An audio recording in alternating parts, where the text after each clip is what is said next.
उन्नती live updates, जनतेचा आवाज, सत्याचा प्रकाश।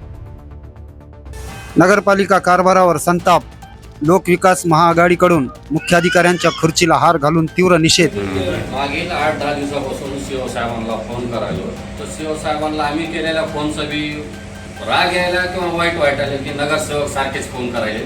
त्यांची तक्रार आमच्यापर्यंत पोहोचली, त्याच्यामुळे त्यांना आता मागील 4-5 दिवसापासून मी म्हणलं एक्स्ट्रामध्ये त्यांना खूप महसूलचा ताण आहे, त्यांच्यावरला ताण कमी करावा। आमची हात जोडून विनंती आहे की त्यांनी इथला चार्ज तात्काळ सोडून टाकावा, दुसऱ्या कोणाला प्रभारी म्हणून किंवा परमनंट सीओ म्हणून शासनाला त्यांनी कळवावं की इथं त्यांच्याच्याने काम होत नाही, बसणं होत नाही, त्यांनी इथून कार्यमुक्त व्हावे आणि दुसरा परमनंट सीओ द्यावं, जेणेकरून आमचे स्वतःचे घरचे कामं सांगत नाहीत आम्ही की आमचं पाणी ना आमच्या नाल्या काढणार। आम्ही पब्लिकनं निवडून दिलेलं आहे, पब्लिकचे कामं घेऊन इथं येणार, इथं मांडणी करणार आणि आता इथून पुढं ती मागणी तीव्र स्वरूपात होईल।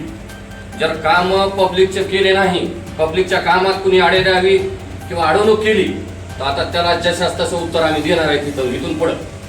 त्याच्यामुळे आमची विनंती आहे की जास्त ह्या विषयाला न वाढवता पर्यायी व्यवस्था करावी आणि जे जनतेचे हाल व्हायले सध्याच्या कंडिशनला, पाणी, स्वच्छता, नाली, त्याच्या तात्काळ त्याच्यात काहीतरी नियोजन करावं।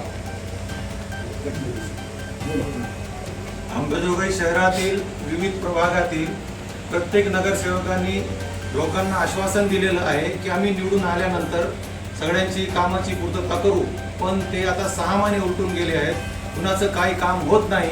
सीओ साहेबांशी संपर्क केल्यानंतर सीओ साहेब जागेवर राहत नाही। आम्ही बोलावं कुणाला?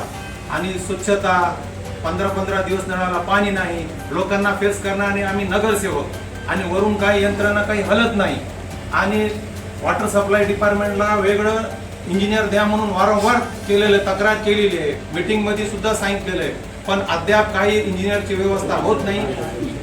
कर्मचाऱ्यावर इंजिनियरचं बी काम तेच बघते, ऑफिसचं बी काम तेच बघते, कर्मचाऱ्यावर खूप भार वाढलेला आहे। तरी माझी विनंती आहे सीओ साहेबांनी स्वतः इथं खूप लक्ष द्यावं, नाही होत तर दुसऱ्यांना पद घेऊन हे करावं इथं, कारण अंबाजोगाई शहराची व्यवस्था नागरिकांची खूप रागात आहे, त्यांचं आम्हाला ठरविलेलं आहे। पुन्हा आम्ही इथं त्यांना गावात फिरू देणार नाही। आम्ही त्यांना आमचे काम आणि पूर्ण नागरिकांचे आमच्या प्रभागातले नागरिक इथे येतात आणि इथं आम्ही ठिय्या आंदोलन करतो जर नागरिकांची व्यवस्था झाली नाही। उन्नती लाईव्ह अपडेट्ससाठी रफिक पठाण।